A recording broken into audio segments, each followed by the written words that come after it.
So I got into the car this evening to check about a rattle that we had, which ended up being a bolt from the backbone to one of the transmission mounts. So we fixed that, and I noticed a decent sized leak coming from the diff. I don't know if you can really tell, but between the axle and the diff, so like the diff seal, I'm pretty sure it's leaking from there. Just the passenger side. There's fluid flung here, like all right here, flung where the fuel filter is, and then there's a bunch on the back side of the muffler. What Tyler and I are gonna do now is jack the car up, take the wheel off the passenger side, and take the whole full hub assembly off and just pop the axle out of the diff and try and pop the seal out and replace that seal. Hopefully that will fix the entire issue and we won't have to deal with this again. Thank goodness I actually do have 2 diff to axle seals here in the garage, so I don't have to wait for anything. We can actually just get it done today. So as long as nothing goes wrong on taking the axles out or anything, we should have it done. So basically all we did was to take the caliper off, and we're gonna set it down and probably zip tie it up so it doesn't put stress on the brake line. And then we're gonna take this bolt and nut off and this bolt and nut off, and then that way this whole knuckle assembly with the axle we can pull out, pry the axle out of the diff, and vice versa when we put it in. So well, one good thing to do, if you are going to do this, is release the e-brake. Otherwise it'll oh yeah, it'll just kind of be in there. Okay, so now with the spindle out, you can see we're going to be replacing that gasket. the seal here. Or the seal. You can kind of see, it looks like it failed right here. It kind of dips lower than the rest of it. And it's actually softer down here as well. Seems like, but. So basically what I read is to grab a screwdriver if you don't have a seal removal tool, and you kind of just take it in there and then just kind of pop it out. It's probably going to be easier said than done because that's how most things are, but we're going to try and get it.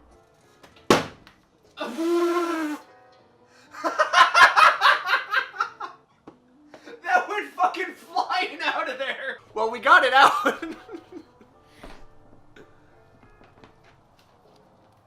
Actually, I'm gonna steal this. And, is that your prying, or was that it failing right there? It might have just been my the failing, cause I don't know. There's a cut here, but it's a new seal. Here. I think it said to put some diff fluid in here before you install, kind of lube it up a little bit. By the way, just taking this whole assembly off would be a million times easier than actually taking the axle nut off and trying to pull the axle out of the hub and then out of the diff. I mean, like, this is way easier. Everything's together. You just have to bolt this back on and the caliper back on. Unless you had to replace the whole axle. Tyler's working on getting this set in. There you go. Hopefully we won't have any more issues. We're going to clean up the diff with some brake fluid, the housing once we get the axle back on, so no brake fluid gets into the diff itself. And then we'll top off the fluid, make sure everything's alright. Alright, so now Tyler's going to slide it back through, and I'm going to guide the axle in.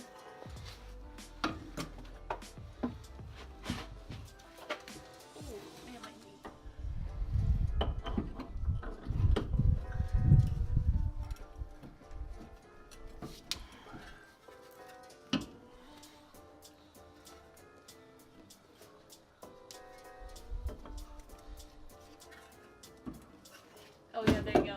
Yeah, perfect. It just popped? Yep, you're in. So now we're putting the lower control arm bolt back in.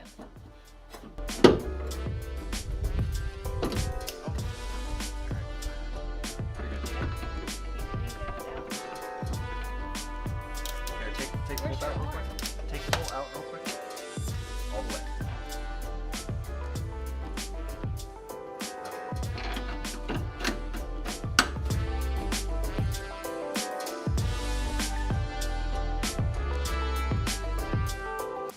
lower control arm outer bolt, you're going to want to do 47 to 54 foot-pounds torque on it. Oh, that's the wrong one. And make sure you're on Titan. Not the moon. The upper control arm outer bolt will be 34 to 49 foot-pounds. There you go. And then now we just gotta put the rotor back on, and then attach the caliper bracket, and put the wheel back on.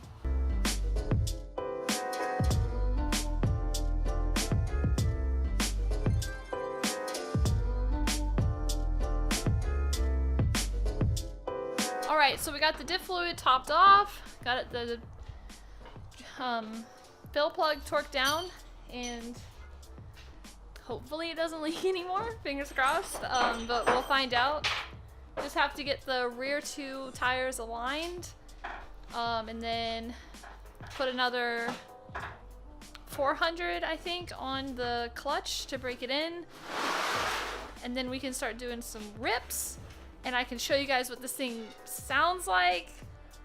I'm excited because I haven't heard it yet, like, in full boost ripping down the highway, because I'm trying to be patient and break the clutch in because it says easy street driving, so I'm not an easy street driver. I don't do that. But should pay off.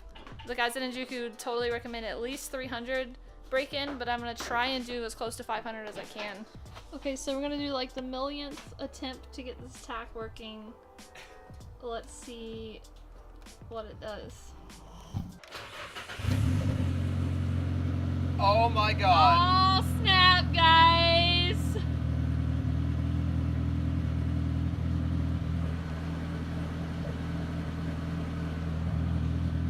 What is that? Does it actually work though? Oh my god, it works! It's moving. Oh my god, we have a fully functioning dash! Okay, so we have been trying to get this tack to work since we did the swap. I'll show you what I had to do right now. So, to get the tack working, which I know some of you have been asking me several times, I ended up getting the Dakota Digital tack interface of the SGI 8E. And that's what I have it going through right now. The only problem I was facing was I wasn't getting a tack signal from the SR itself through the tack signal wire, which is the yellow and red, I think. So that wasn't giving me anything, no signal. I couldn't figure out why. I can't figure out why it's not giving me a signal, but doing some research on the forums, I guess it's kind of a common problem. And they were saying that the ECU, the tack function, usually like goes out or something. Not 100% sure, but I assume that's the issue that I'm having. So what I did was hooked it up to the CAS 180 degree signal wire, and that's when the tack started working. So I have it hooked through this, and the normal idle speed for the SRs are around 8 to 9. And the car was reading about 1100, I think, and we lowered it down because it didn't seem like it was idling at 1100. It really seemed like it was 8 to 9, so we kind of put it around 9, kind of guesstimated. But what I'm going to do now is take the tack signal wire off that's going to the cluster, and the one that I spliced in off the cam angle sensor, and just bypass this unit here and see if the tack turns on. Why I'm going to try and bypass the box is so if you guys are doing this swap at home, you don't have to spend the extra $90 to get the interference box to regulate the tack. I'm trying to see, hopefully, that the tack will actually work just directly hooked up to the SR signal wire. If it doesn't, that's fine. You just have to get this, and it dials in per percentage, but I'll give the camera to Tyler and he can kind of explain it a little more. Okay, so the way that it works is it's kind of like a fraction.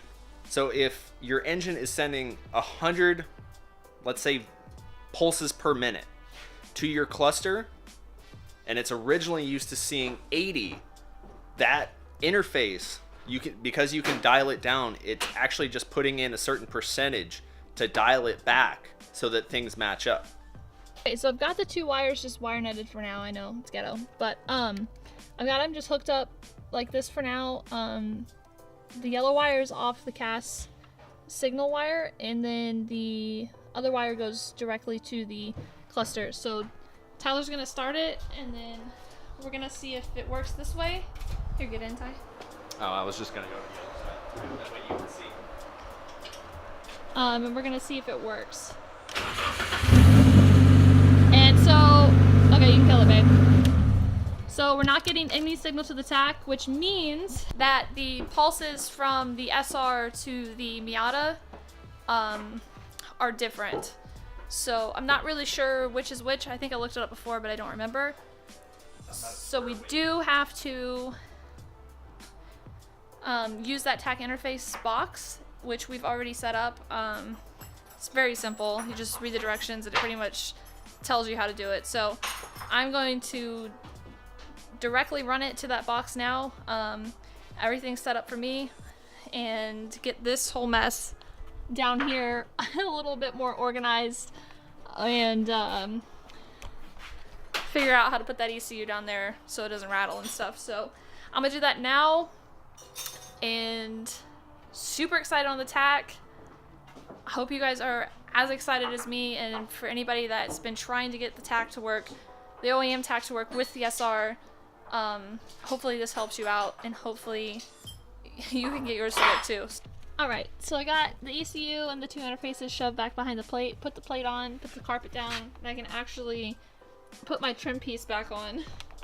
I think we finally got it figured out and everything's okay. So after 4 or 5 months, I can actually put the interior together and actually look like a car.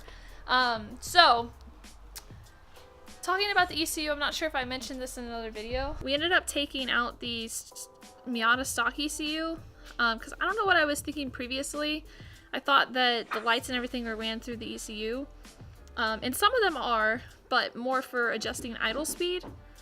So what we did was eliminate the Miata ECU and the Miata fuel pump relay, since the harness I has comes with a fuel pump relay. So I got those 2 things out of the way, which freed up a lot of space and actually eliminated a few more wires. So that's really nice. It gives me more room down there to put those interfaces, even though somehow I've removed a bunch of stuff and yet it's still super cramped. It's like the same. It's crazy, but we just had to cut that plate to fit around all the wires going out to the engine bay, but it's alright. We got everything ran, so I'm going to button up some things in the interior now, and I think after that I'm going to call it a day. So I went ahead and picked up an R-Speed cluster cover aftermarket, so it actually came with new pins and everything. Mine was just demolished, so I'm gonna go ahead and put this little plastic piece on with the 2 pins I have left, and then put this in the car. This thing is awesome. It's nice. It looks like OEM. I actually got one of the open box ones, so.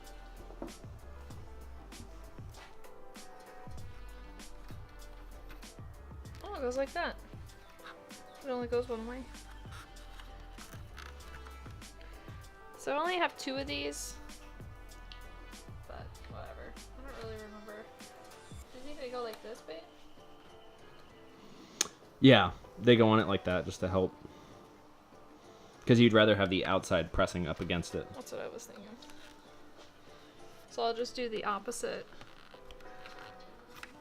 I only got 2 because I broke the other ones and one flew off somewhere, so who knows where it went. Alright, so I'm just gonna wipe it down because it's been sitting. Yay! Make sure my cluster is on, which it is. Tyler had to man force it in. That's a tight squeeze with those new clips. Like a real tight squeeze. We got the cluster hood on and the steering column cover. looks like a proper car again. I also put the little screw covers on the dash here. Only time I didn't put those two on because I have to find some. I could only find 4. But yeah, everything's looking pretty good. I'm excited to actually have the interior back together. I think that's where we're gonna call this video. Overall, I'd call this a success considering I got the interior back together and the tack working and the speedo calibrated. It's just fantastic. So I hope you guys enjoyed this video. Maybe I helped some of you out. And if you have any questions on anything about the car, shoot me a comment or PM me on Instagram or whatever.